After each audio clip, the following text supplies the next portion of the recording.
ce soir. Et je sais que vous vous êtes énormément donné pour retourner ici.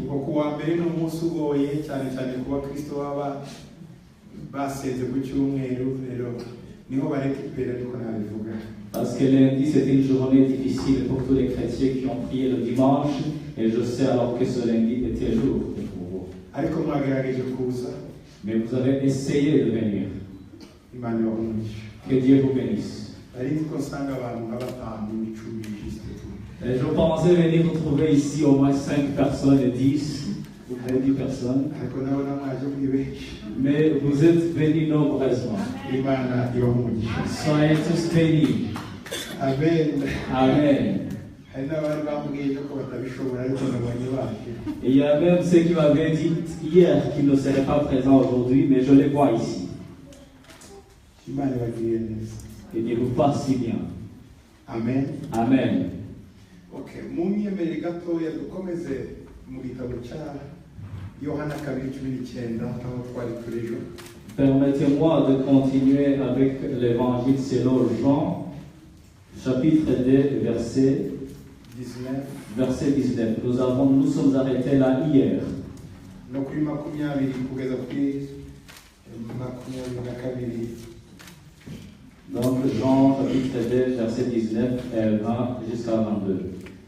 Yesu arabasubiza ati musenye urusengero nanjye nzarwubaka mu minsi 3.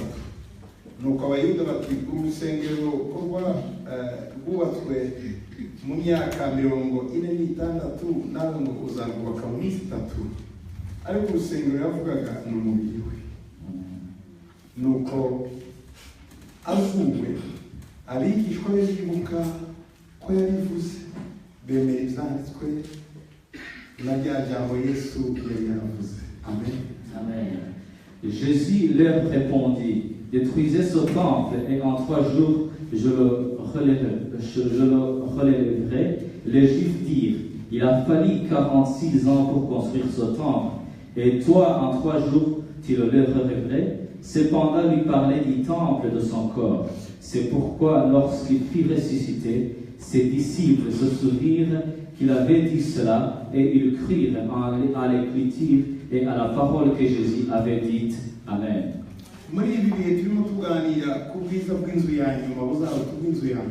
Actuellement, nous parlons sur la gloire de la dernière maison qui sera meilleure que celle de la première maison.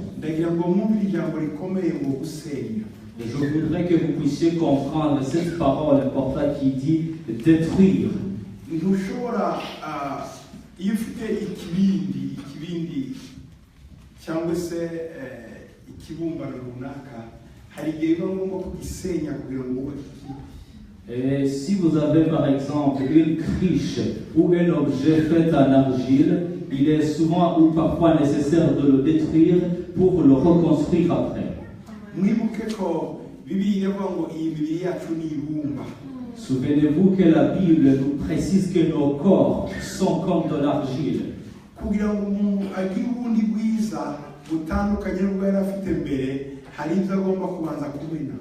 Pour qu'une personne puisse acquérir une bonne ou une bonté meilleure que celle qu'elle avait avant, elle doit d'abord détruire certaines choses.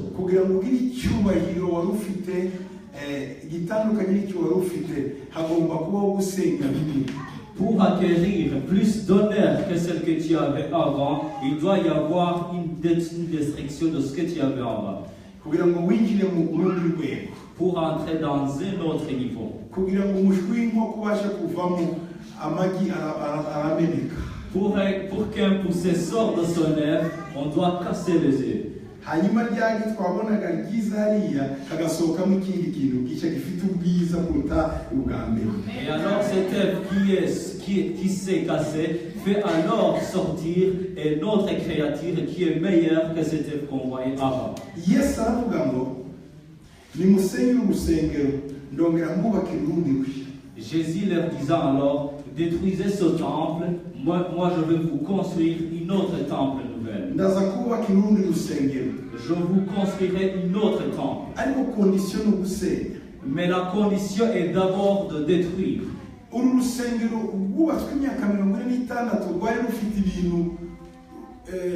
ibintu biruhesha agaciro. Ce temple qui était construit pendant 46 ans possédait des choses qui lui rendaient valeureux. Donc wawinjiramo ukabona rufite icyubahiro kubera ibintu birimo. Et quand il entrait dans ce temple, tu voyais qu'il était honorable parce qu'il possédait certaines choses de grande valeur. Ibaze umuntu ufite imyaka 46 uyu munsi. Imaginez une personne qui est âgée de 46 ans aujourd'hui. Ibintu biba bimuwatse. Imaginez des choses qu'il contient. Ibintu yakuye mu muryango. Des choses qu'il a reçues de sa famille. Ibintu yakuye mu mashuri. Des choses qu'il a reçues de ses études. Ibintu yakuye mu mujyi aho yabaye. Ou des choses qu'il a reçues de sa ville natale ou là où il a vécu. Ibintu yakuye mu nshuti yagendanye nazo. Ou des choses qu'il a reçues de ses amis. Ibintu yakuye mu rusengero abamo. Des choses qu'il a reçues de son église. Ibintu yakuye muri bene wabo bavukana. Ou des choses qu'il a reçues de ses membres de famille ou de la famille proche. Ce sont toutes ces choses qui en ensemble construisent l'homme qu'il est aujourd'hui. Des choses que nous avons traversées ou endurées. On construit ou on fabriquait certaines habitudes que nous manifestons aujourd'hui.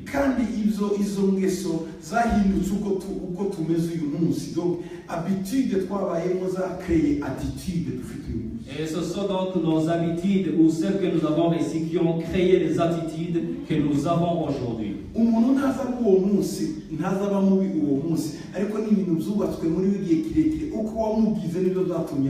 Une personne ne devient pas mauvaise spontanément ou tout d'un coup. Il le devient parce qu'il y a des choses qui ont été construites dans le passé qui le rend comme ça.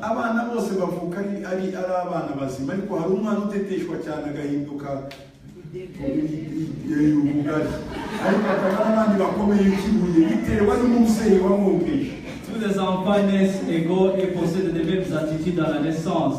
Mais si vous gâtez un enfant, il grandit en étant un enfant gâté, alors qu'il y a un autre qui est sage. Ça dépend toujours de la personne ou du parent qui s'est occupé de cet enfant.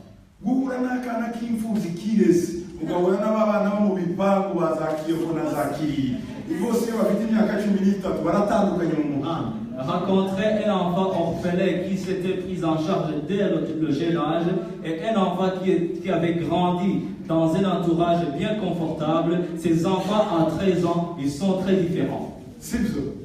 N'est-ce pas? Dans le temps, mon épouse avait amené un enfant à l'école.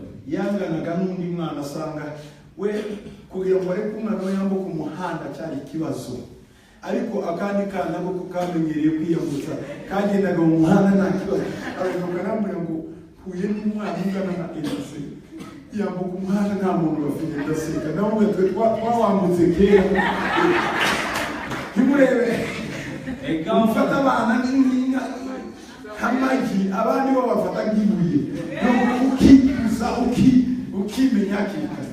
Et donc mon épouse, comme elle ne pouvait pas laisser mon enfant traverser la route toute seule, sans la tenir la main, elle a vu tout d'un coup un enfant de la même âge que mon enfant qui sortait et qui franchissait la route toute seule, et elle a été surprise. Et donc dès son retour à la maison, elle m'a dit, j'ai vu un enfant de la même âge que mon fils qui traversait la route toute seule, mais j'ai été effrayé. Comment est-il possible? Et moi je lui ai dit, nous avons déjà fait ça dans le temps. Undi munsi duhura n'umwana twari kuri station essence akana k'imyaka 12 kaza ngo mbogeze imodoka areba uwe wicaye inyuma ye ufite imyaka 13 arabona ko mana yanjye we komera ko kana gacyana koza imodoka ngoma ndamubwira terega uwawe nawe itamugira gutya bayose Un autre jour, nous étions stationnés devant une station d'essence et elle a vu un enfant de 12 ans qui venait nous demander est-ce que je peux nettoyer votre voiture? Et mon épouse a été surprise en disant comment est-il possible qu'un enfant de 12 ans demande cela? Et je lui ai dit si tu n'avais pas élevé mon enfant ou mon fils de cette manière dont il a fait, il aurait pu aussi faire cela. Ce n'est pas un problème, c'est juste que tu n'es pas habitué. Elle a dit au nom de Jésus que ça n'arrive pas à mon enfant. Notre attitude aujourd'hui nuko twafashwe. dépend de ce qu'on a vécu.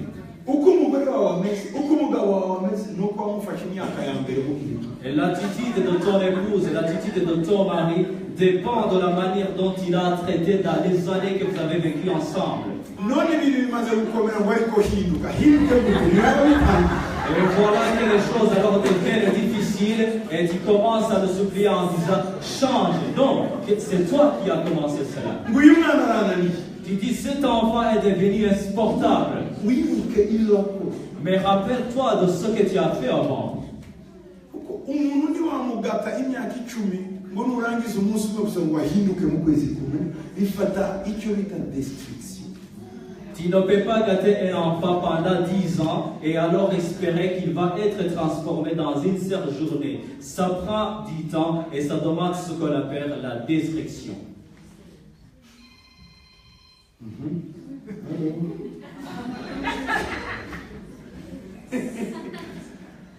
Nigeze ngo niyo mu ijuru.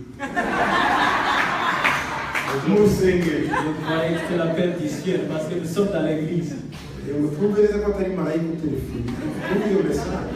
Pour qu'on puisse attendre si ce n'était pas l'ange qui appelait. Kwemera ko telefone isona mu rusengero ni ukutamenya urusengero. Donc il faut ko twakira na twese. Donc il comme bimeze. À tolérer ou accepter que le téléphone sonne dans l'église, ce n'est pas vraiment le respecter, c'est ne pas comprendre. Hari umwana wakuze ko iyo agiye kwinjira mu rusengero azimya byose ariko undi yagiyemo nta kibazo biterwa n'aho warerewe n'uko afashe izina.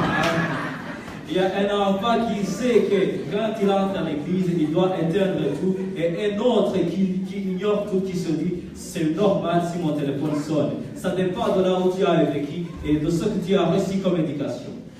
Donc, abantu uko twese duteye tumeze. Il y a des choses qui ont la responsabilité de la manière de notre existence aujourd'hui. Nous le comprenons. Okay. Yesu rero iyo yifuza kuva muri gloire imwe kujya mu yindi agusaba ikintu kimwe. Yenda ugure inyundo ugure ikintu cyose utangire wige tuize buhoro.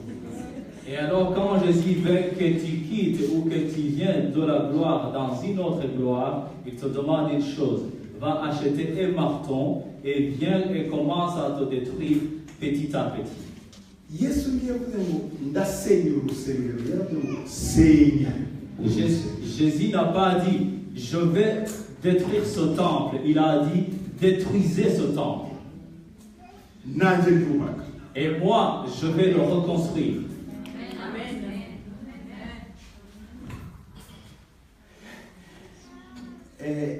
Imbere na mbere yuko umuntu areturiza urakuze icyo bamubwiye ngo tugize karansize twararubatse kubera iki bari bazi impamvu kugira ngo umuntu abanze kudeturiza ibintu bimwe agomba kuba kumenya ko arwaye cyangwa afite ibibazo kuko benshi ntitubizi. Et donc ces personnes qui écoutaient Jésus, ils ont été surprises, ils ont dit comment est-il possible, nous l'avons bâti pendant 46 ans. Avant de détruire, tu dois d'abord comprendre qu'il y a une maladie en toi que tu dois détruire pour être renouvelé.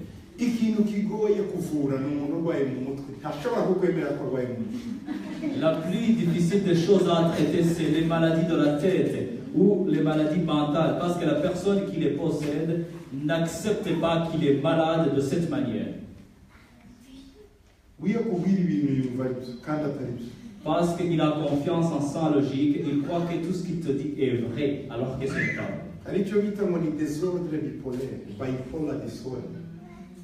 Désordre bipolaire. Donc, umuntu akabona babiri kandi bacuramye bipolaire bipole. Donc, yakubona umuntu umukunda akamubona umwanzi bakamubona nk'inshuti. Il y a ce qu'on appelle le désordre bipolaire, ce qui veut dire qu'une personne manifeste une double personnalité de façon qu'il peut confondre son ami à son ennemi et son ennemi en son ami. Arakubwira ngo bari gushaka kunyica kandi muri inshuti je nkwica ahubwo ushaka kunyica ngo duhungire hano donc hari ukuntu biba byagenze iyo umubwiye ngo urarwaye yumva niwe urwaye. Des fois, il te dit, pourquoi veux-tu le tuer? Alors que l'autre qui veut le tuer se trouve là-bas, lui il le considère comme un ami. Quand tu lui dis qu'il est malade, il te dit, non, c'est pas moi qui est malade, c'est plutôt toi qui es malade et tu ne le vois pas. Kugira ngo umuntu abashe kwemera gusenya ibintu bimwe bimwe byubatse ubuzima bwe nuko agomba kwemera kurwara. Pour qu'une personne puisse accepter de détruire certaines choses et qu'il construise sa vie, il doit d'abord accepter qu'il est malade. Kuko tutabizi tutabyemera.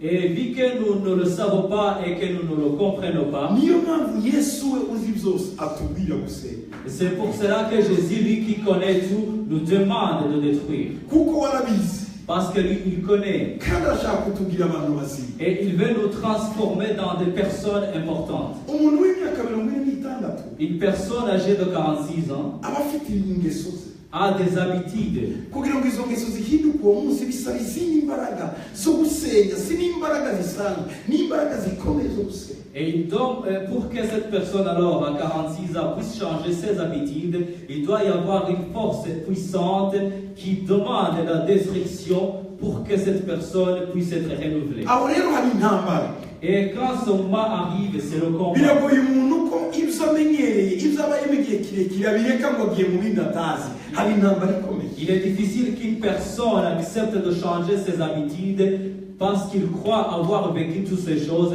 et il les croit comme la vérité. Pourquoi? Nous sommes tous faits d'une certaine dose d'orgueil. Et à lâcher cette chose ou cette dose d'orgueil, tu te demandes qui serais-je après? Pourquoi des gens vont me traiter? Comment des gens veulent me traiter après? J'ai acquis cela sous l'effet de ma sueur. Et il dit c'est pas possible.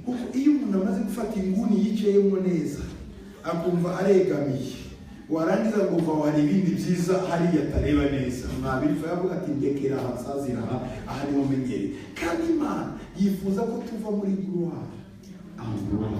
Parce que si une personne s'est déjà établie un coin quelque part ou une place où il se trouve dans le confort, il est très difficile de lui convaincre et lui dire qu'il peut quitter ce confort pour aller dans un autre confort encore plus merveilleux que la première. C'est très difficile de dire, non, laisse-moi ici, je vais vieillir ici, alors que Dieu veut que nous quittions la gloire pour aller dans une autre gloire.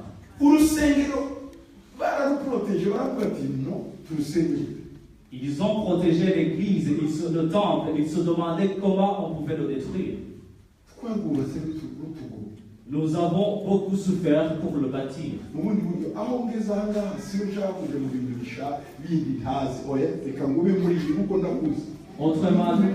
Autrement dit, à mon âge, ce n'est pas aujourd'hui que je vais changer et commencer de nouvelles choses parce que je suis déjà vieux. 46 ans. Ils ont regardé tout ce temps.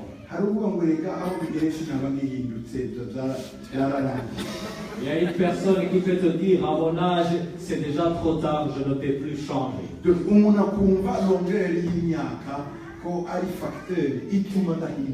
Et une personne alors se dit que la longueur ou la longueur du temps qu'il a vécu dans ses habitudes est déjà suffisante pour qu'il ne peut pas changer. Et ce temple avait une réputation qui avait duré pendant ces années. La réputation qui était connue par tout le monde. Et comment les gens vont dire s'ils trouvent ce temple déjà détruit par terre.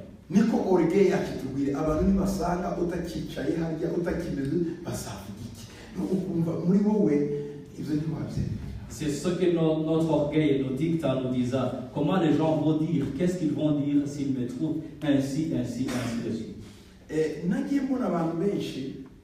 J'ai vu beaucoup de gens qui m'écrivaient et qui me disaient votre message à la radio nous aide beaucoup. Mais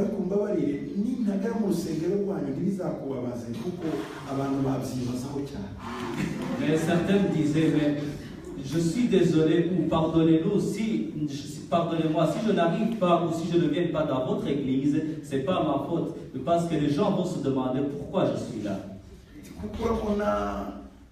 Uko tuba tumeze imirimo tuba dukora urwego dufatwamo uko abantu kubona nicaye vraiment ari imbere n'amakamera fotora sinzi uko abantu babivuga ariko ndabushikiye. Vous voyez, je ne sais pas ce que vont imaginer les gens qui veulent me voir dans votre église, devant les caméras, dans les premières places, assises, avec notre niveau social, avec le travail que nous faisons de tous les jours. Pardonnez-moi vraiment, je ne viendrai pas chez vous, mais je vous soutiens. Je comprends parfaitement ce qu'il dit.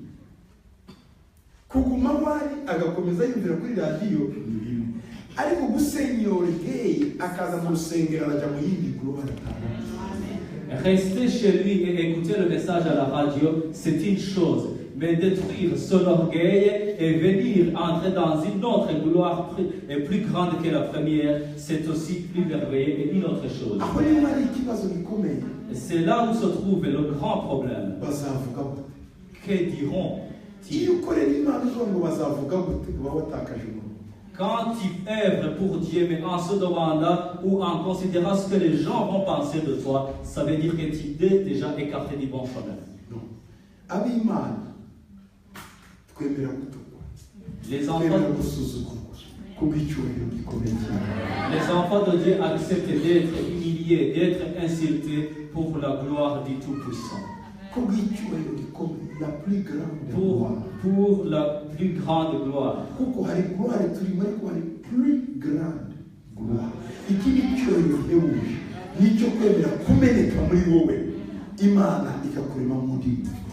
Ça, c'est une plus grande gloire merveilleuse, et ça demande d'être détruite pour que tu acceptes et reçoives la gloire qui t'est réservée par Dieu. Et Jésus alors parlait de son corps, c'était le temple qu'il parlait. Son corps.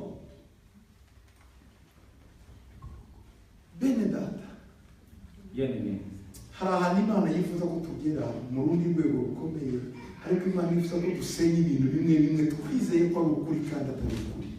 Dieu veut que nous puissions atteindre une autre destination, mais cela nous demande d'abord de détruire certaines choses que nous avons cru comme la vérité, mais qui n'étaient pas la vérité. Une deuxième chose, nous devons les détruire. Des choses que nous avons pris comme la vérité, qui étaient vraiment la vérité, mais qui ont servi dans leur temps.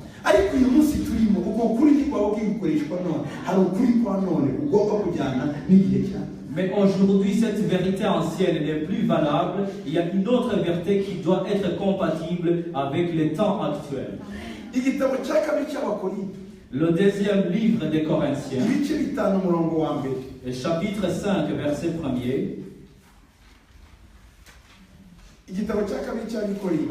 Le deuxième livre des Corinthiens, chapitre 5, verset 1er.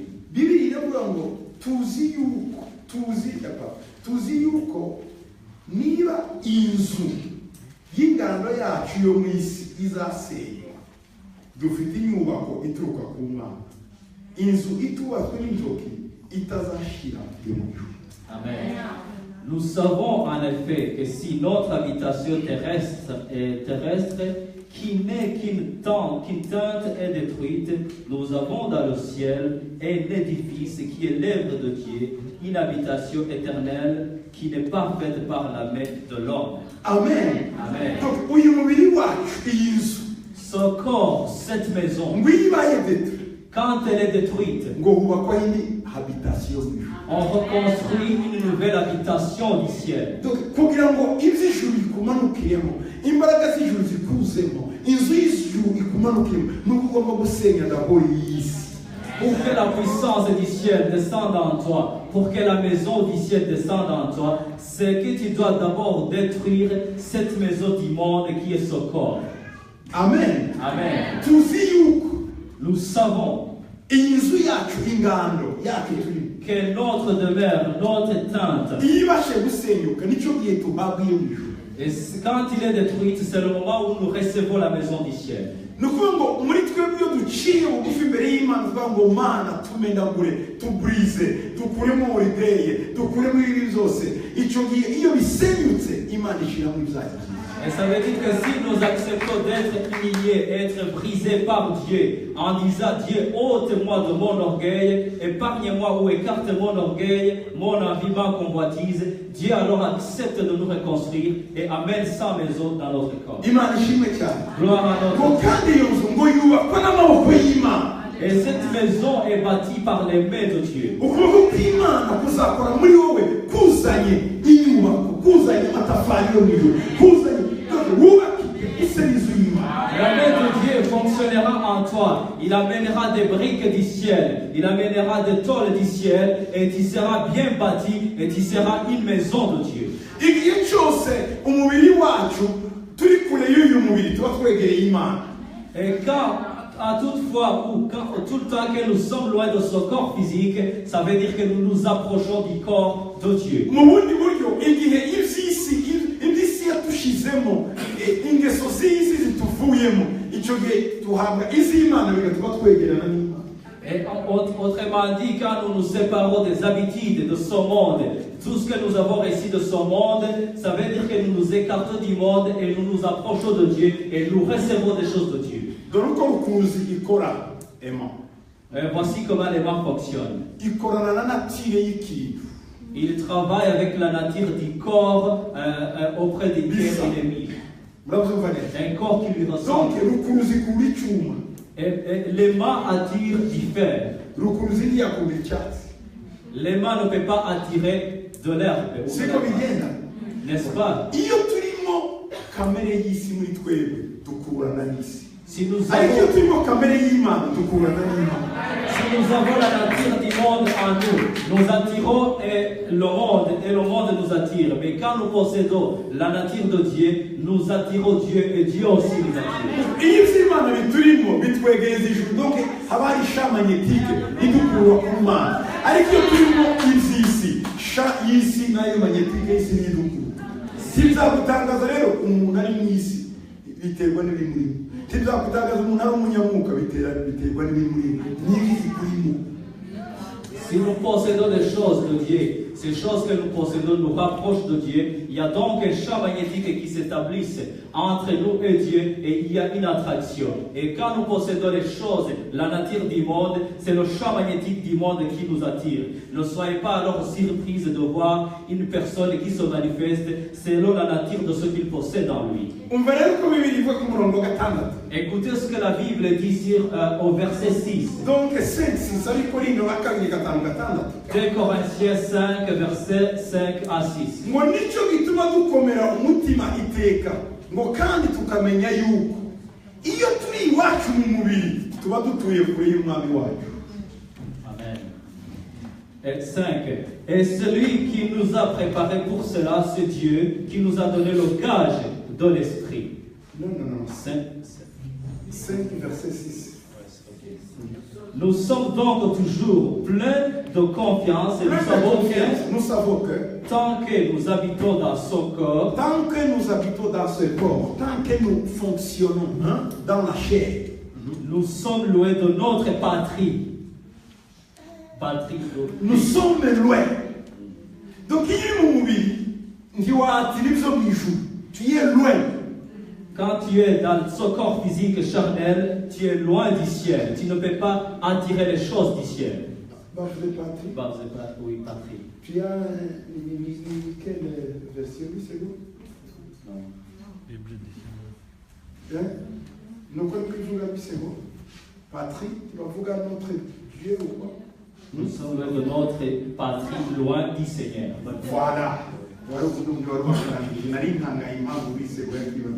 nubwo yari umumate mbere yanditse Bibiliya ayikora ari umumate, yaje gukizwa amaze kuyandika gusa kwisobanura nako yayikoraga muri Vulgate kuko yatangiye mu Kilatine barayihindura muri Vulgate ayandika mu Gifaransa.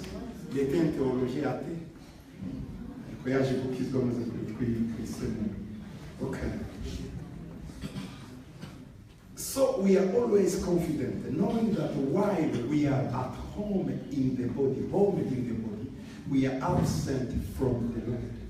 Donc, il est mon oui absent. Imana yikure. Ariko iri mu mwuka uba wegereye. Quand tu es charnel, tu es très loin de Dieu et Dieu est très loin de toi. Mais quand tu es spirituel, tu es très proche de Dieu et Dieu est aussi proche de toi. Iyo turi mu mwuka tuwatira Imana nayo iratuwatira. Quand nous sommes en esprit, nous attirons Dieu et Dieu aussi nous attire. Dore uko bigenda. Voici comment ça fonctionne. Iyo wakundanye n'umuntu ngo muzubake. Quand tu aimes ou quand vous vous aimez avec une autre personne, avec le plan de faire une famille, de fonder une famille, les champs magnétiques de votre amour se regardent. À chaque fois, vous vous attirez mutuellement, même si cette personne est loin de toi. Elle n'est pas loin. Ce n'est pas cela que vous dites.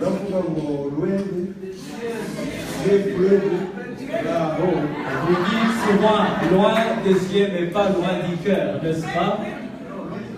Loin des yeux mais pas loin du cœur. Ça va. Loin des yeux, près du cœur.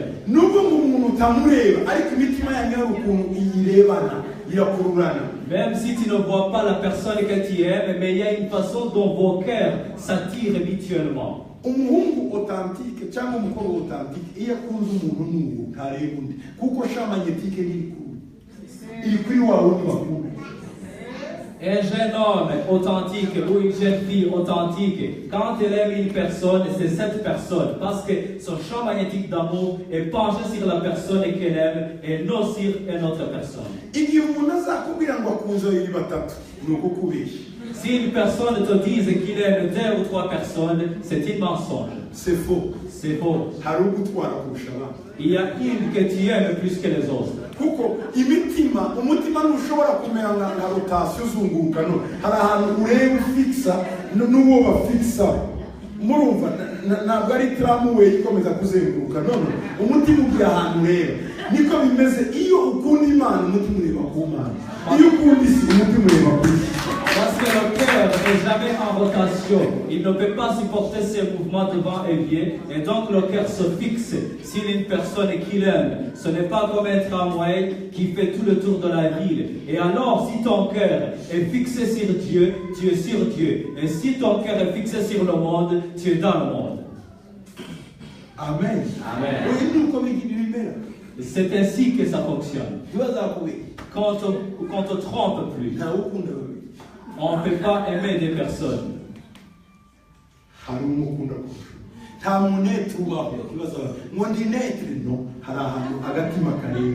Il n'y a pas de personne neutre et on ne peut pas aimer des personnes à la fois. Il y a une personne sur qui tu as mis ton cœur.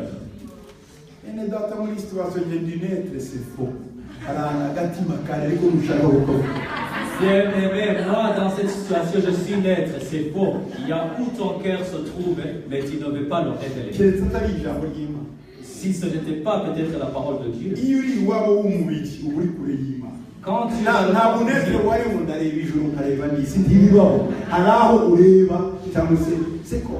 il n'y a pas de neutralité entre le monde et le ciel. Tu dois soit regarder le ciel ou soit regarder le monde. Il n'y a pas d'être au milieu.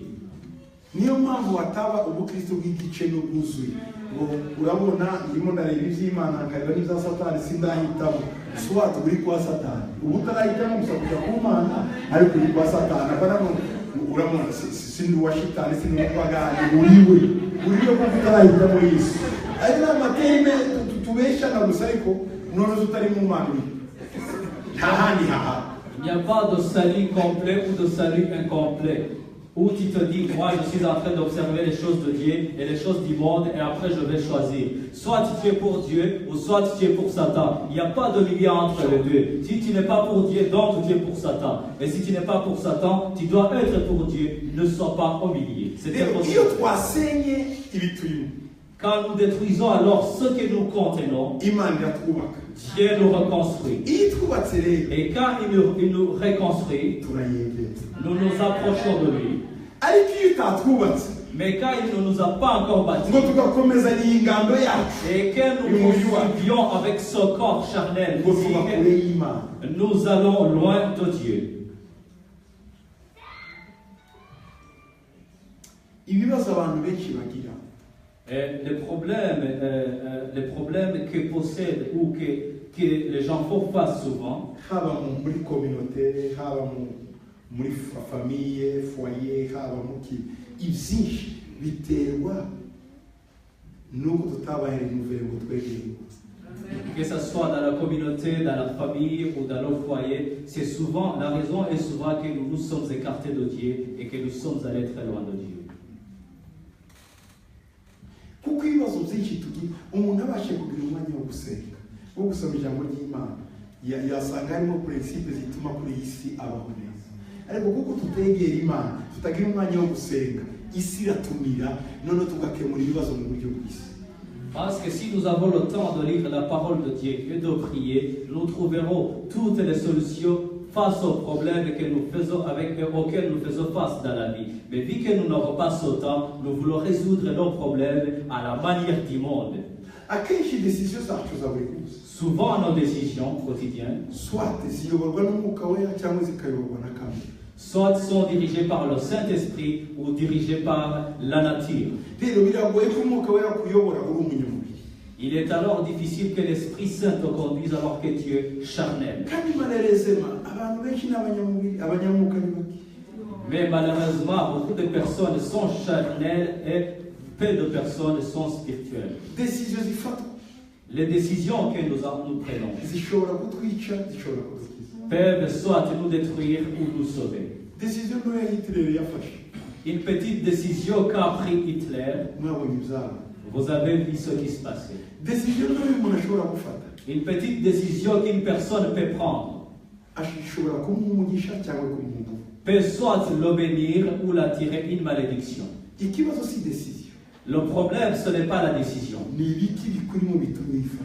Et c'est des choses qui te poussent à décider ainsi. Ese ni data Est-ce que c'est le Père ese ni isi. ou c'est le monde? ngo iyo turimo twubakitswe n'Imana tuba twegereye Imana na décision zose Imana iduha ni iz'ubumana. Parce que quand nous sommes construits par Dieu, nous sommes près de Dieu. Et toutes les décisions que nous prenons sont inspirées par Dieu. Iyo nanone tudatindana n'Imana tutaba mu bwiza bw'Imana umubiri ugenda ufata buhoro buhoro. Décision dufata ni izirebana na circonstance y'ubuzima. Et quand nous nous écartons de Dieu et que petit à petit nous nous éloignons, toutes les décisions qui nous reviennent à décider sont prises sous l'effet de la nature du monde. Kuko isi igihe cyose itwereka intambara n'ibibazo yarangiza tuba bati kuciye hari yuko zaniye wazihunga. Naho mu Mana iyo turi connecté n'Imana yatubwira ngo narangije ibibazo. Parce qu'à chaque fois le monde nous montre le combat, nous montre les problèmes et commence à nous dire ou à nous montrer des raccourcis que nous pouvons emprunter pour les résoudre. Alors que nous, quand nous sommes avec Dieu, Dieu nous donne des solutions durables et il nous dit « Aie confiance en moi, j'ai déjà tout accompli ». Rero iyo uyu mubiri wacu ibi turimo kamere zabaye détruit muri twe zikaba destroyed twegera Imana. Et alors quand nos habitudes physiques, charnelles, la nature du monde n'est plus en nous, nous nous approchons de Dieu. Biroroshye kumva Imana nk'uko wumva mugenzi wawe. Il est très facile d'écouter ou d'entendre Dieu comme tu entends ton collègue. Biroroshye kubana na marayika w'Imana kuruta nuko wabana n'umugore wawe. Il est facile de vivre avec l'ange de Dieu plus que vivre même avec ton épouse. Ibintu mabwira si ibintu bigoye. Je ne vous dis pas ou je ne vous parle pas de choses Si difficiles. formule zigoye. Ce n'est pas des formules sophistiquées. Nukwemera kumeneka muri wowe. C'est justement accepter d'être brisé. Iyo wemeye kumeneka muri wowe. Quand tu acceptes d'être brisé, Abamarayika bagenda mu nzu yawe nk'uko udushishi tugenda. les anges circulent dans ta maison comme les fourmis ou les petits insectes marchent dans le monde. Réalité spirituelle zikwigisha ibintu byinshi kuruta réalité du monde. Les réalités spirituelles t'enseignent beaucoup plus de choses que les réalités de ce monde. Ibi mvuga iyo uri mu mubiri wazo wumva nasa.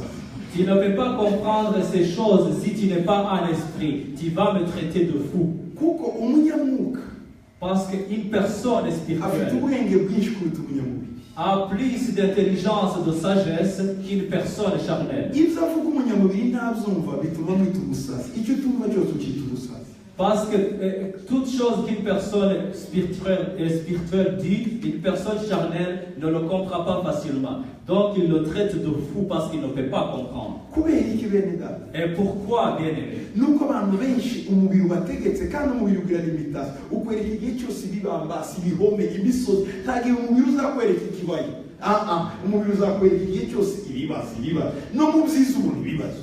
C'est parce que beaucoup de personnes sont dominées par le corps et donc la chair. Et la chair, tout le temps, il te montre qu'il y a des problèmes, des montagnes à monter. Il ne te montre jamais des vallées ou des plaines. C'est souvent des problèmes qu'il va te montrer devant toi. igihe cyose umuntu ahora abona inzitane bimukikije nta puresi ikiza n'umunsi n'umwe kubera iki isi yayihaye umwanya munini asenga gake asoma ijambo ry'Imana gakeya amedita ijambo ry'Imana gake rero imisozi n'izi.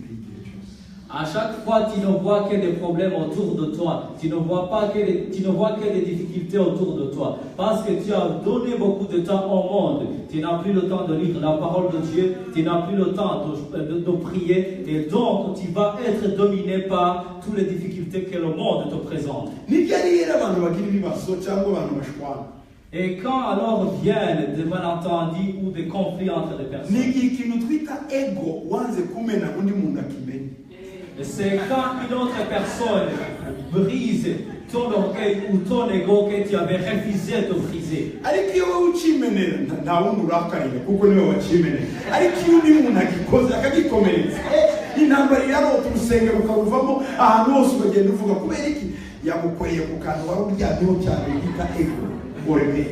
Parce que quand tu brises ton orgueil toi-même ou ton ego, c'est à toi que tu le fais, donc tu ne blâmes personne. Mais quand une autre personne le brise à ta place, tu t'en vas, tu t'agites, tu quittes même l'église et tu commences à dire partout qu'il t'a offensé parce qu'il a touché sur une chose sur laquelle tu t'attachais énormément et que tu avais refusé d'abandonner, qui est cet ego.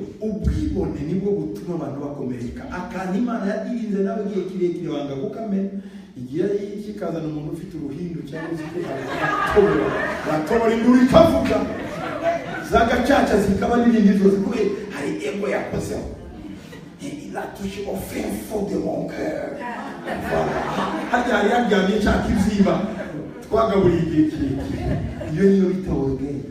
Et donc c'est cet orgueil souvent qui nous attire des problèmes parce que nous avons refusé de l'abandonner. Et souvent Dieu laisse à ce qu'une autre personne puisse venir avec un couteau et percer ton orgueil et tu vas commencer même à mener dans les juridictions parce que tu ne l'as pas supporté, mais tu devais le briser. Donc quand une personne est brisée,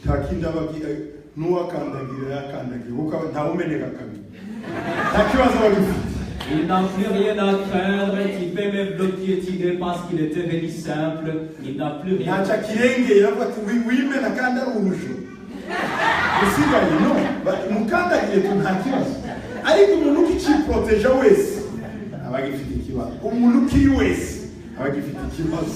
Et une personne qui est brisée est devenue simple. Tu peux même le briser. Il n'a plus rien à sauver. Donc il te dit, piétine, moi je suis déjà un éclat ou une pièce. Mais quand il te protège encore contre quelque chose, ça veut dire que tu as encore ce problème.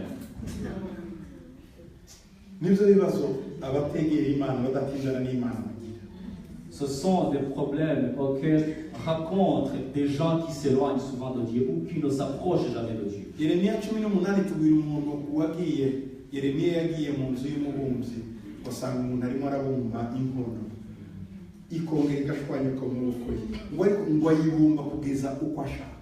Reka twihe Imana itubumbe uko yifuza.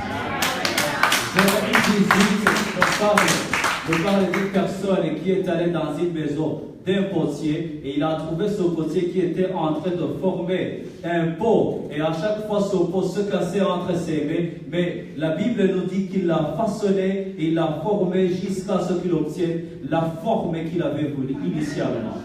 Laisse-nous à Dieu et Dieu va nous faire comme il le veut. Ubundi uyu mubiri mubona uyu Normalement ce corps que vous voyez, Imana yari yarateganyije ko wikiza. Dieu avait prévu une auto-guérison pour notre corps. Ariko kuko abantu batakomeje kugirana ubusabane n'Imana, Imana yabahaye abandi bantu ngo kende mubakize nibo baganga. Ubundi abaganga ntibaremewe muri Edeni, bari mu nyuma y'ibyaha. Normalement, comme les gens, le peuple de Dieu a cessé cette communion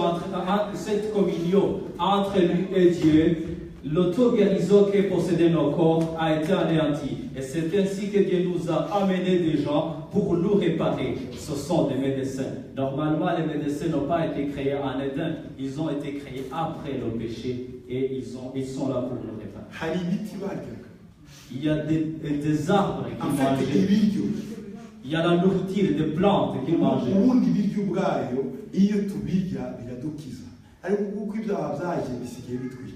Normalement, la nourriture que nous mangeons a la capacité de nous guérir. Mais suite au péché de l'homme, la plante ou la nourriture même nous tue aujourd'hui. Dieu, dans le jardin d'Éden, avait donné à son peuple de manger les herbes et les plantes et les fruits. Il ne leur avait pas donné de manger la viande. Vous me comprenez? Et après le péché du Fils de l'homme,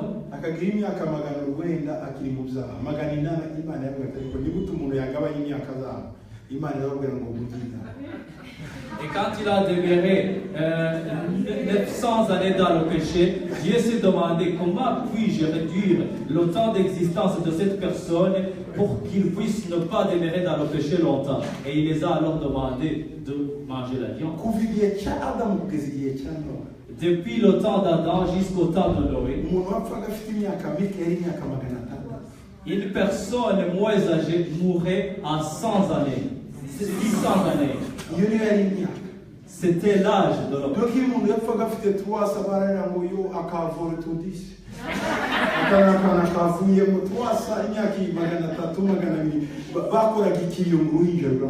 Et donc quand une personne est morte à 300 années, on pleurait en disant « Oh, c'est un bébé, c'est comme un avortement ». Donc on pleurait parce qu'on disait « C'est une personne très jeune qui est morte ». Et le temps de Noé,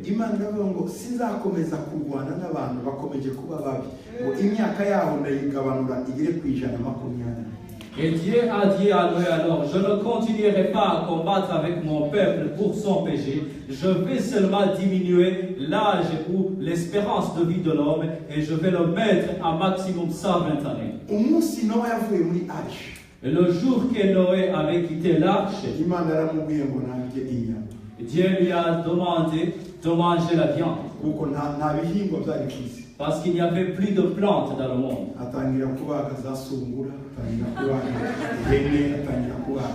Il a commencé à égorger des lapins, des chèvres et toute autre sorte d'animaux. Quand une viande ou la chair rencontre une autre chair, c'est un problème.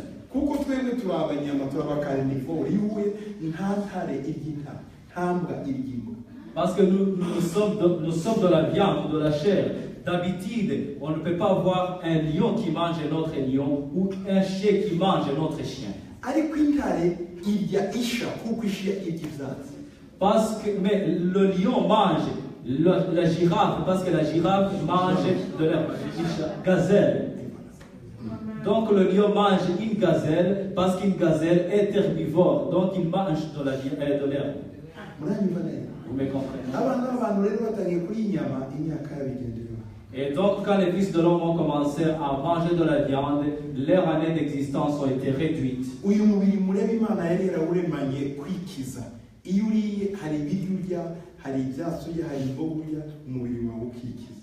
Ce corps que vous voyez, Dieu l'avait donné une capacité d'auto-guérison sans prendre des médicaments. Il y a des plantes ou des herbes qu'on pouvait manger qui pouvaient être un médicament ou un médicament pour notre corps. Donc,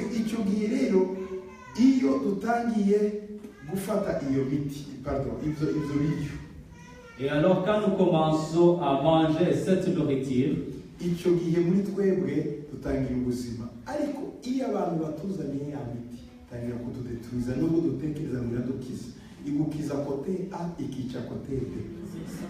donc quand nous commençons à manger cette nourriture et que nous tombons malades, les gens nous amènent les médicaments et nous pensons que nous serons guéris par ces médicaments. Alors que ces derniers guérissent un point A et détruisent un point B de nos corps. Dieu a donné aux médecins l'intelligence de nous guérir. Une grande intelligence. Mais c'était dit au fait que le peuple de Dieu s'était éloigné de lui. Les hôpitaux sont remplis de personnes parce que nous nous éloignons souvent de Dieu. Ici, je ne dis pas qu'une personne de prière ou qui prie ne peut pas tomber malade. Mais la plupart de nous, ou la majorité d'entre nous, cherchent des solutions du monde plus que des solutions du ciel.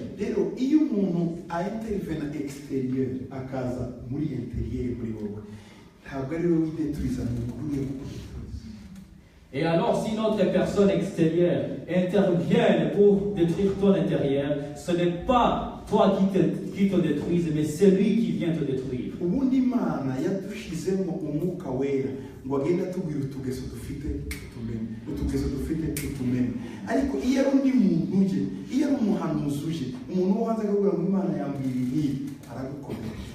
kandi birakubabaza ariko iyo umwuka we kubwira muri wowe ubihanduringa neza benshi rero umwuka we arababwira bakabisuzuma bigatuma Imana izana abaprofeti ubundi abaprofeti ntabwo Imana yari yarabaremeye kuza kuvuga ibyaha ukora oya kuko hari umwuka w'Imana muri twe utubwira ibyo dukora kandi Imana ntikeneye kuguhemfurira ibyo ukora urabizi urabyumva neza igihe rero bibaye ngombwa ko Imana iguhemfurira uba wayinaniye. Normalement, Dieu nous a remplis de son Saint-Esprit pour nous rappeler toujours de nos péchés, de nos mauvaises habitudes, pour que nous puissions s'en écarter. Alors, à chaque fois que nous sommes sourds à la voix du Saint-Esprit, Dieu amène une personne pour nous rappeler. C'est le rôle des prophètes. Normalement, Dieu n'avait pas créé des prophètes pour nous rappeler de nos péchés, parce que nous les connaissons déjà.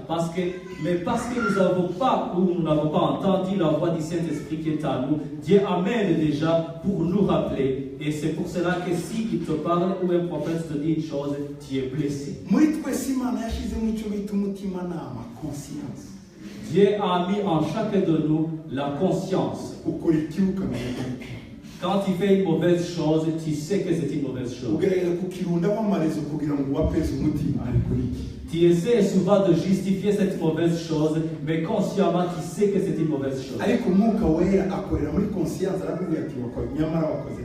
Mais le Saint-Esprit fonctionne avec la conscience et te rappelle toujours que tu as mal agi. Il y a des gens qui arrivent alors à l'extrême et leur conscience meurt. Comment la conscience meurt? Normalement, la conscience ne meurt pas. Mais le diable met en toi un mensonge.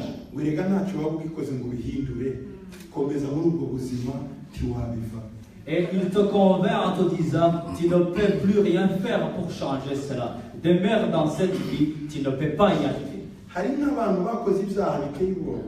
Il y a des personnes qui ont commis des péchés terribles. Et quand tu le demandes de se repentir,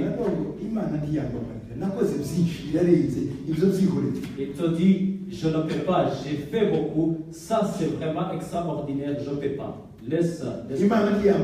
Dieu ne peut pas me pardonner. Parce que c'est le diable qui a mis en lui ce mensonge et lui a fait comprendre que c'était impossible d'être pardonné.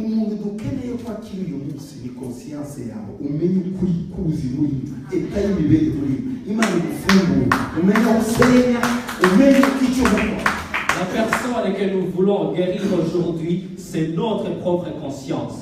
Pour que nous puissions comprendre notre état d'âme, là où nous mettons les pieds, tout ce que nous pouvons changer pour entrer, et c'est Dieu qui va nous reconstruire après.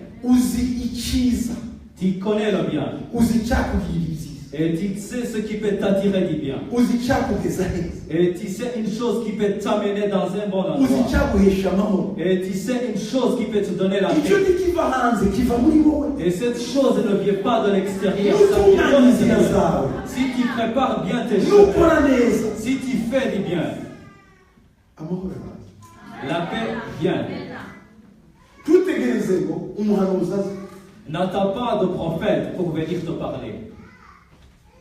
Iyo umuntu akiri umwana mu gakiza, Quand une personne est encore nouveau dans le salut, njya kubwira abakozi ngo wabwiye ejo hanjye hameze gute. tu vas demander aux serviteurs de Dieu, dites-moi comment est mon avenir. Bibiliya ivuga ngo nukora ibyiza, Imana izakugirira neza. La Bible nous dit, si tu fais du bien, si tu es juste, Dieu te fera aussi du bien. C'est ça. Mugomba gusobanukirwa icyo twita principe, Vous devez comprendre ce qu'on appelle des principes. amahame. Des principes. Aratandukanya amahame Et les principes sont différents. n'ibitangaza. Et sont différents, et ne sont pas comme les miracles, sont différents des miracles. Ibitangaza Les miracles, ni ibintu Imana ikora rimwe mu mwaka kabiri, ariko amahame tubana nayo iteka. les miracles, ce sont des choses que Dieu fait une fois, deux fois dans l'année, mais les principes, nous vivons avec elles tout le temps de notre existence. Kandi Imana ikora ibitangaza iyo ibona ahantu ihame ritaba. Et Dieu opère un miracle dans un endroit où il voit que le principe n'y est plus. Abisirayeli bari mu butayu Quand le peuple d'Israël était encore au désert, bajya i Kanani, vers Canaan, kuko bari mu rugendo et vu qu'il était dans le voyage, bagombaga kurya, il devait manger. kandi urya agomba guhinga. Et une personne qui mange doit aussi cultiver. Ejo nibajya guhinga cya gicu k'ibugende basiga imyaka hariya. Et donc, quand ils allaient, ou s'ils devaient aller cultiver le lendemain, ils allaient laisser la colonne de fumée qui les accompagnait loin d'eux. Ibyo byatumaga bakorera ubusa. Et ça réduisait leur travail en néant. Bituma Imana ibamajorera amani mu gitondo bagasanga ibiryo bakarya. Et ça poussait Dieu alors à les descendre de la manne et chaque matin ils trouvaient de quoi manger. Icyo ni igitangaza. Ça c'était un miracle. Kubera possibilité, kubera aho bari environnement, kubera urugendo, kubera ibiki, Imana ikora ibitangaza. Ariko bageze i Kanani, Bibiliya ivuga ngo umunsi bambutse bageze i Gilugari, i Kanani, ngo Mana irahagarara. Ça, c'était un miracle qui était fait suivant les circonstances du désert. Et donc, Dieu a dû les nourrir comme ça. Mais dès qu'ils ont franchi et qu'ils sont arrivés à Gilgal, la manne a cessé. Et donc, ils n'étaient plus nourris de cette manière. Kubera iki? Pourquoi? Bari bageze mu gihugu cyera kandi babaye abaturage. Hinga, tera uruzabibu, kora irrigation, orora inka. Voilà. Nta mani iri bwongere kugaruka. Kuko i Kanani ufite amaboko, ufite amaguru, ufite amaso, ufite umutwe, ufite imirima, ufite tu. Imana rero nta mani yongera kumanura. Kuko si Imana ihora imanura ibitangaza. Ni Imana y'amahame. Ukora ararya, uhinga arasarura. Voilà. Ariko abantu benshi bifata i Kanani nko mu butayu. Ndategereza Imana imanura. Nta Imana imanura. Imbere yawe hari umurima, ufite amaboko, ufite umutwe, voilà. Mutandukanye rero amamiracle n'amaprincipe.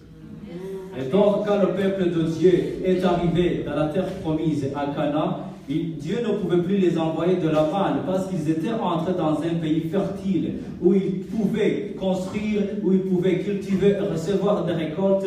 Donc, ils avaient de l'intelligence, des yeux, des bras et des jambes pour travailler. Ils devaient travailler pour se nourrir. Toute personne qui mange doit aussi travailler. Le plus malheureux des choses, c'est que beaucoup de personnes aujourd'hui se comportent à Canaan de la même manière qu'au désert. Et on se dit, je vais attendre que Dieu puisse agir.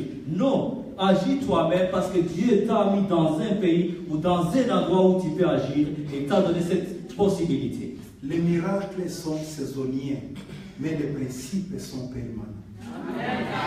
Ibitangaza biza bitewe n'igihe ariko amahame ahoraho.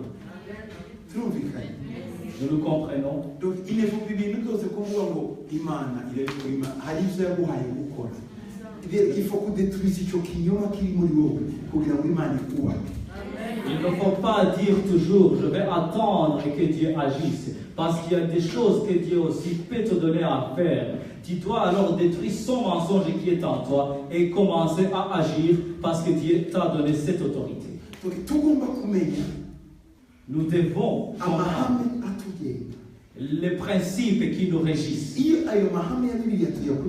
Et si nous suivons ces principes de la Bible, nous sommes bénis. Nous avons la paix. Mais quand nous ne lisons pas la parole de Dieu, il y a des fois où nous attendons la manne alors que la manne ne sera plus là. Si Josué s'est élevé et dit, nous allons prier. Hier, j'ai prié et le soleil s'était arrêté à Gibéon. Et la ligne s'est arrêtée à Jalon.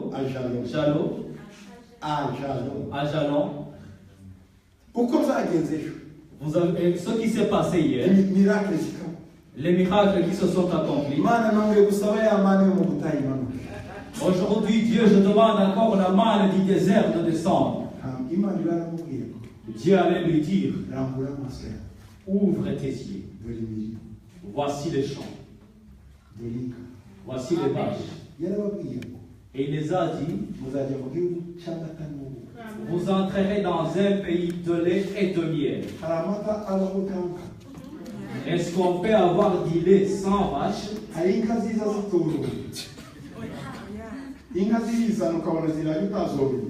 Est-ce que les vaches peuvent aussi exister tout seules sans élever les vaches? Il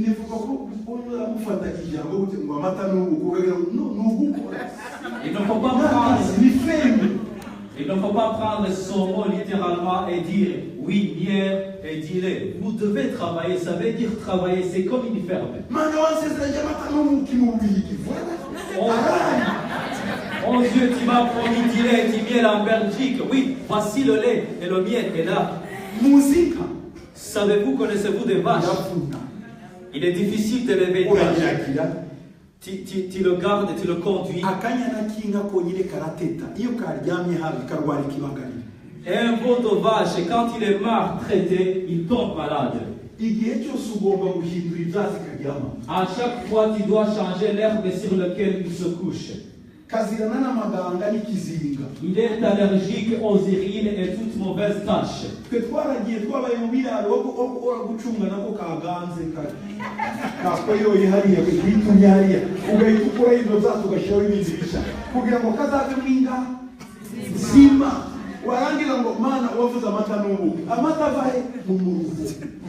Nous qui avons conduit les vaches, à chaque fois nous étions en train de veiller sur les veaux de nos vaches n'avaient pas,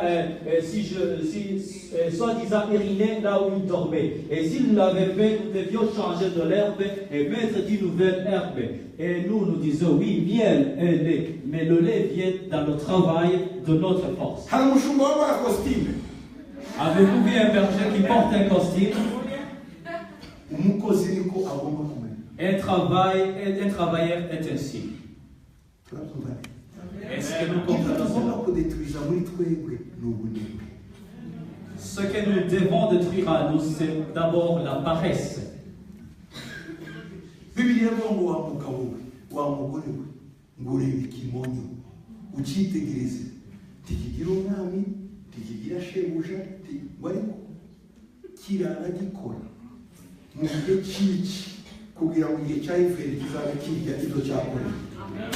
La Bible dit, toi, homme et femme, observe une fourmi. Il n'a pas de loi, il n'a pas de chef, mais il travaille jour et nuit dans la saison sèche pour se préserver de la saison froide et donc préparer en avance ce qu'il va manger en hiver. Nous qui avons vécu dans les villages, dès notre enfance, nous avons vécu dans les villages.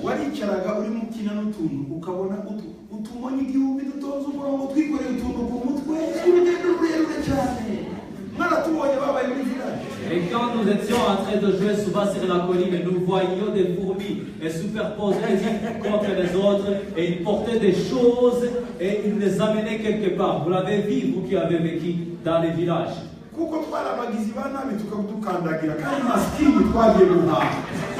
Et parce que nous étions des enfants malfaiteurs, souvent nous avons tué ces fourmis à coups de pied.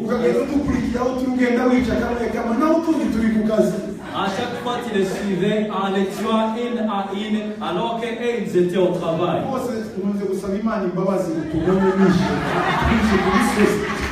Souvent, je demande pardon à Dieu à tous ces insectes que j'ai tués dans les collines où j'ai vécu. Et ces insectes étaient là pour chercher la vie. C'est comme ça que nous aussi nous cherchons la vie tous les jours et le diable nous écrase en chemin. Et alors nous devons tuer notre orgueil, nous devons tuer la paresse qui est en nous. Nous devons tuer le mensonge qui est en nous. Et nous devons être vertueux, nous devons dire la vérité.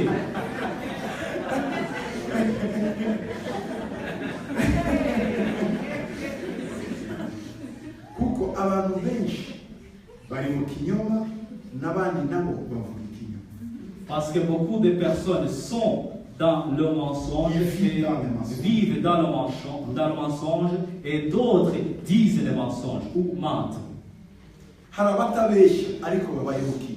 Il y a ceux qui ne mentent pas mais qui vivent dans le mensonge.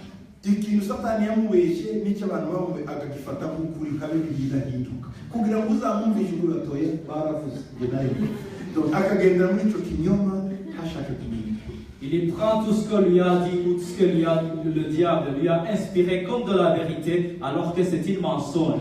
Même quand tu lui demandes de changer, il te dit non, on a déjà parlé, je reste sur cela. Peuple de Dieu, détruisons le mensonge qui est en nous.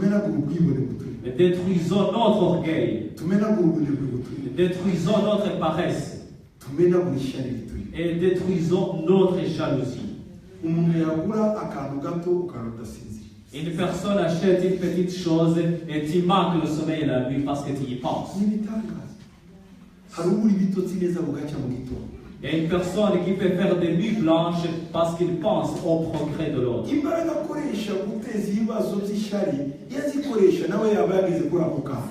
Et si cette personne utilisait la force qu'il utilise pour causer des problèmes de jalousie, mais dans de belles choses, il aurait aussi pu arriver à une belle chose. Le matin, il se lève, il va chez son voisin.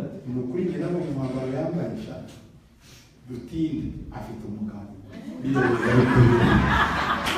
il va lui dire, j'ai vu les habits qu'il porte, Farillon, je pense, je sais qu'il a un homme derrière elle.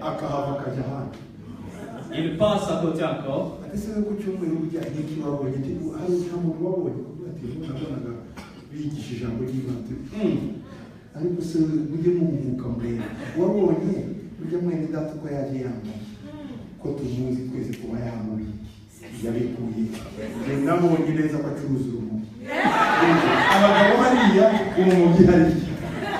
Et des fois, il va ailleurs, il commence à te demander qu'est-ce que tu as vu le dimanche sur cette personne.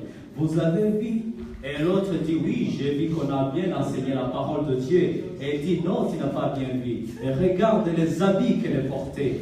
Moi, je suis sûr que cette personne, et nous la connaissons tous, elle n'a pas de travail ni d'argent. Donc, elle vend la drogue.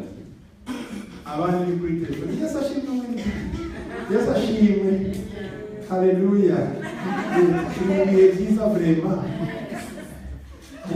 Ariko disiwe burya njye nari nicaye inyuma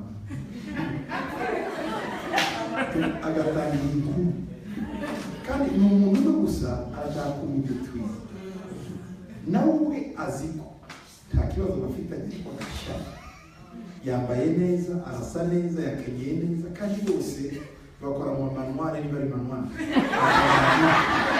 icyo kintu akumva bidashoboka akumva bidashoboka ko uwo muntu yamera gutya ubwo ni Imana yamwigurije n'umubwira neza ko ati ngize iminsi ndisimutekereza bw'aka gafaranga ntazi aho kavuye ntazi amarira ye mu ijoro ntazi imana yuko yarayikora ntazi uko imana yabuje abantu amahoro ntazi ko ari igitangaza abonye atari prinsipe urakumva neza ntazi utwo orokestre twose tw'imana yahujije ibintu hamwe yarangiza noneho nawe kuko afite umutima w'ishyari ataradeturiza muri we akagenda amudeturiza muri we. Et d'autres, s'ils téléphonent, nous commençons des nouvelles en disant oui, nous sommes en train de passer des bons moments à l'église. Mais comme vous le voyez, moi j'étais derrière, j'ai vu cette personne. Et vous savez, et alors cette personne commence à colporter des mensonges au sujet d'une autre personne parce qu'elle ne croit pas que cette personne puisse acquérir tout ce qu'elle possède. Elle ne comprend pas tous les manœuvres que Dieu peut utiliser pour t'aider à acquérir une certaine chose. Il peut même utiliser un bienfaiteur qui peut venir te donner de l'argent, ou un cadeau, ou un autre don qui peut te faire avancer. Mais parce qu'il n'a pas détruit encore cette jalousie en lui, il commence à démolir ta réputation en disant que probablement tu travailles au noir ou autre chose, alors que c'est Dieu qui t'a fait arriver là où il est. Bien aimé. Nous avons beaucoup de choses à détruire en nous. N'est-ce pas?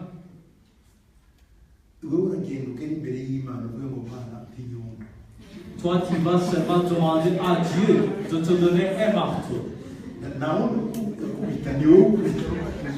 Personne d'autre va frapper, c'est toi-même qui devras frapper.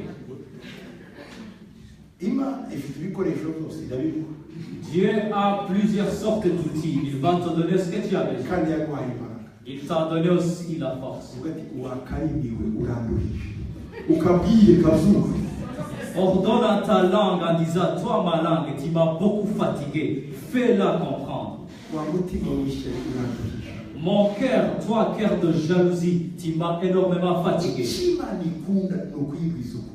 Dieu, ce que Dieu aime souvent, c'est lui dire la vérité.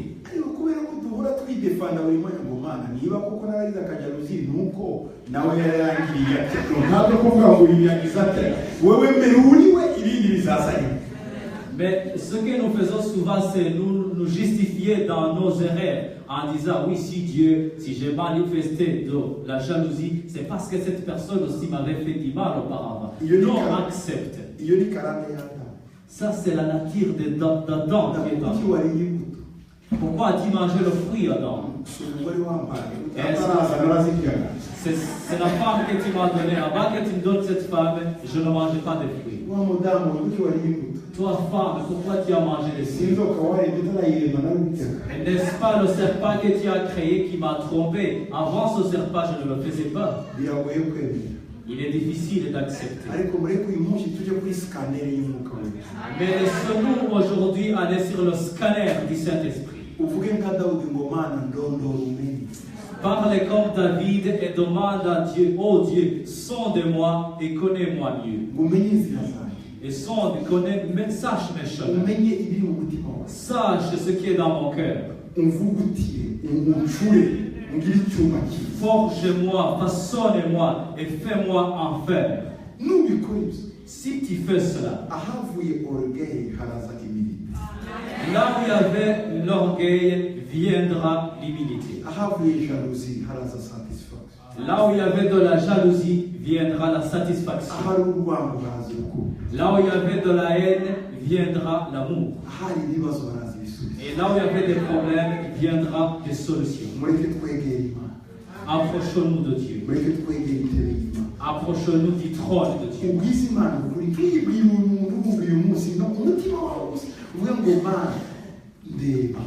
Dites la vérité à Dieu. Ne le dites à personne d'autre. Demande seulement à Dieu de te voir. Et je sais, il peut être ton enfant, ton ami, ton mari, ton épouse, ou tes belles-sœurs. Ne dites pas ou ne parlez pas cela.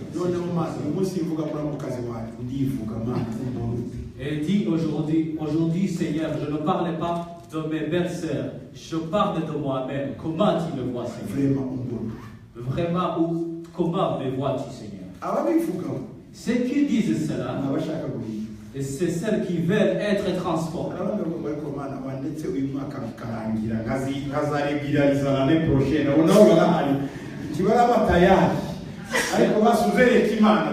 Il y a d'autres qui disent à Dieu, oh Seigneur, laisse-moi en finir avec toute cette année. Je vais régulariser et mettre tout en place. Et l'année prochaine, ces gens aussi existent. Je sais qu'il y a des gens qui s'attachent à certaines choses. Le péché et la nature sont délicieux. Je sais qu'il y a des choses qui sont difficiles à abandonner.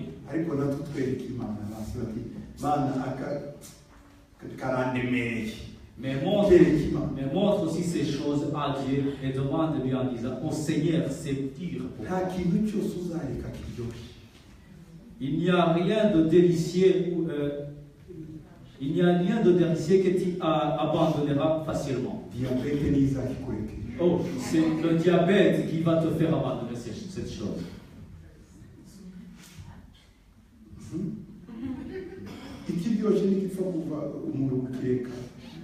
Toute chose délicieuse, il est difficile de l'abandonner. Sauf s'il arrive une destruction intérieure qui s'appelle le diabète.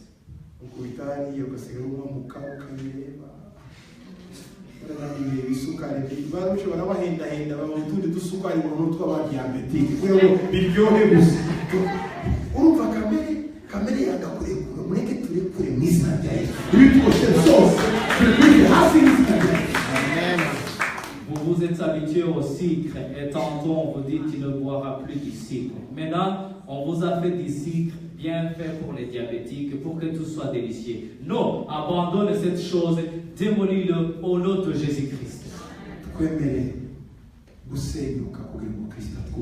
Acceptons d'être brisés pour que Jésus-Christ nous reconstruise. Que Dieu vous bénisse. Nous continuerons demain. Je vais prier pour vous. Lèvez-vous et nous allons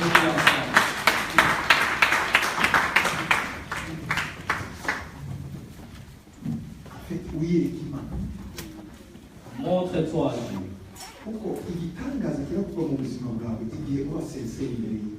Parce que le miracle arrivera au moment où tu seras sincère devant Dieu.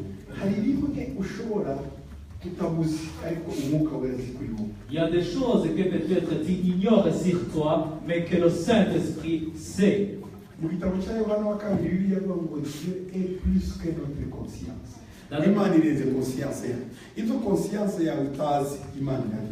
Dans le deuxième livre de Jean, Dieu nous dit que l'autre qui est plus que le Saint-Esprit, c'est plus que notre conscience. Ce que tu ne sais pas, le Saint-Esprit le connaît. Il y a des fois où même ton cœur peut te tromper parce qu'il est malade. En te disant celui-là me hait, celui-là m'aime.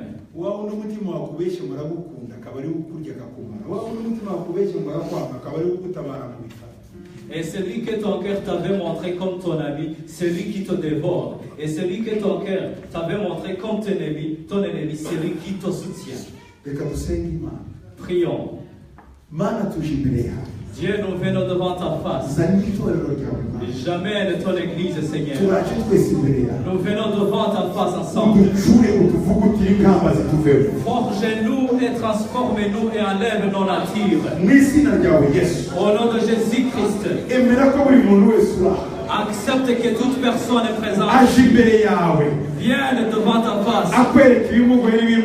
Pour te montrer ses difficultés et ses peines. Je demande que tu puisses nous faire du bien. Transforme-nous. Fortifie-nous. Soutiens-nous. Et brise tout ce qui nous liait. Quand nous nous approchons de toi, Dieu. Quand nous avons brisé ce que nous contenons, nous nous approchons de toi. Nous sommes près de toi. Nous demandons d'enlever la nature qui nous lie au monde. Réveille-nous dans la nature du ciel. Pour que nous puissions avoir une communion avec toi. reka kamere yawe y'ubumana yinjiye muri twebwe Laisse ta nature divine entrer en nous. mu izina ryawe yesu Au nom de Jésus, ndasaba imbaraga zimenagura je demande la puissance de brisement zimenagura ishari qui brise la jalousie, urwango la haine, ubwibone l'orgueil, ubunebwe la paresse, ikinyoma le mensonge, irari la convoitise. mu izina rya yesu Au nom de Jésus, iyo kamere nimenagurike brise toutes ces natures. iyo kamere nimenagurike Que ces natures soient brisées. utugire abantu bawe Transforme-nous en tes enfants. bakunejeje bakunejeje Qui te plaisent, Seigneur. abana baguhesha icyubahiro Les enfants qui t'honorent. reka uyu mugoroba Laisse que ce soir, tugendere mu ijambo ryawe que nous puissions marcher dans ta parole. tuvugire mu ijambo ryawe Que nous parlions dans ta parole. dukomere mu ijambo ryawe Que nous nous fortifions dans ta ijambo parole. ryawe ni inyundo Ta parole est tes marteaux rimenagura qui brisent. reka rimenagure Laisse ta parole ibiri mu briser mitima yacu byose tout ce qui est dans nos cœurs. mu izina rya yesu Au nom de mu Jésus. izina rya yesu Au nom de Jésus. bohora Libère. bohora Délivre. abagabo bari aha Les hommes ici. abagore bari aha Les femmes ici. babashe kukwegera Qu'ils puissent se rapprocher babashe de toi. kubana nawe Puissent vivre avec mu toi. izina rya yesu Au nom de mu Jésus. izina rya yesu Au nom de mu Jésus. izina rya Au yesu nom de Jésus. tubohorere mwami tubohorere abagore bari aha Libère les femmes qui sont ici. tubohorere abagabo bari aha Libère les hommes qui sont ici. abakobwa bari aha Les filles qui sont ici. abahungu bari aha Les jeunes hommes qui sont ici. abakuru bari aha Les adultes ici. abato bari aha Les enfants qui sont ici. twongere kukwegera kandi yesu Nous nous approchons de toi, Jésus. turaje imbere yawe Nous venons devant toi. tumenagure Brise-nous. tumenagure Brise-nous. twubake Construis-nous, Seigneur. twubakika mwami Et nous serons bien bâtis. twubake mwami Construise-nous. turaguhesha icyubahiro Nous te glorifions. twubake mana Nous construis-nous, si Seigneur. twe tuba turiho niwe uba muri twe Ce ne sera pas nous qui vivons, mais c'est toi en nous. ndasabira umugisha buri muntu wese aha Je demande la bénédiction à toute personne. ukora ibitangaza byawe Fais tes miracles. abarwayi bari aho bakoreho Touche aux malades qui sont ici. ababushe bari aha mwami baruhure Touche à celles qui sont fatiguées et soulagées. abafite imitima ibabaye mwami ubiteho Ceux qui ont rempli de chagrin, prends soin d'eux, Seigneur. dukure mu bibi bituboshye Libérons-nous des mauvaises choses et tuguhesha icyubahiro ubuzima bwacu bwose pour que nous puissions te glorifier dans toute notre mu existence. izina rya yesu kristo umwami wacu Au nom de Jésus-Christ, notre Seigneur. amen Amen. haleluya imana ibubake Que Dieu te bâtisse. imana ibazamu Que Dieu vous élève. imana ibashyigikire Que Dieu vous soutienne. imana ibaca imbere Que Dieu soit de vos imana côtés. ibahindure Que Dieu vous transforme mu bwiza bw'umwana wawe dans la gloire, dans la présence de son Fils. amen Amen. mushobora kwicarira